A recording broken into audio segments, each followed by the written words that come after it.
Castarède a racheté donc France Empire, les éditions France Empire. Il a découvert dans sa maison l'œuvre de mon père. Et parmi son œuvre, il y avait donc Raspoutine, qui est le seul livre d'ailleurs qui a été reconnu par l'Académie française. Il a eu le Grand Prix d'histoire d'ailleurs, ce qui est intéressant à savoir.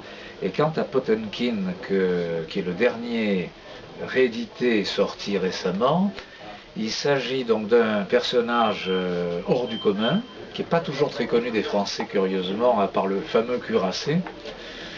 Mais le Potemkin lui-même en oublie une chose, c'est que son grand-père était déjà ambassadeur de Russie en France, auprès de Louis XIV, que le père de Potemkin était un brillant colonel, mais d'une famille assez relative, on ne va pas dire pauvre si vous voulez, mais modeste pour la noblesse.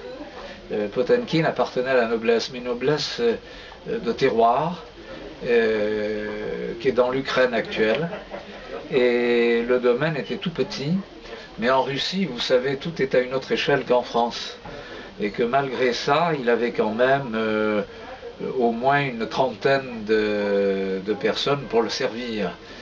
Et donc il a quitté ce domaine pour Moscou, et au départ, il pensait se consacrer à la spiritualité, c'est-à-dire à la prêtrise en quelque sorte, parce qu'il avait une très grande foi.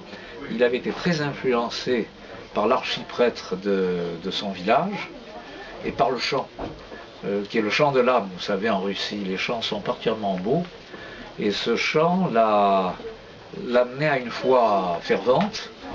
Et puis finalement, on lui a fait comprendre qu'il avait des dons aussi de stratège, une intelligence exceptionnelle, donc il a fait des études extrêmement brillantes, et grâce à cela, il a eu un destin vraiment hors du commun, puisqu'il a monté les échelons dans l'armée. Il s'est fait remarquer par les Orlov. C'est grâce aux Orlov d'ailleurs qu'il s'est approché de l'impératrice, et il a séduit l'impératrice, comme vous le savez, et grâce à cela, c'est lui qui vraiment a été le grand personnage de l'époque de Catherine II. C'est lui qui a quand même agrandi la Russie d'un tiers au XVIIIe siècle, ce qui est inouï.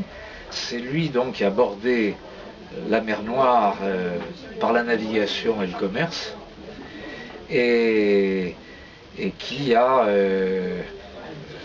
comment dirais-je, fait des liens encore beaucoup plus étroits entre l'Europe, la France et la Russie.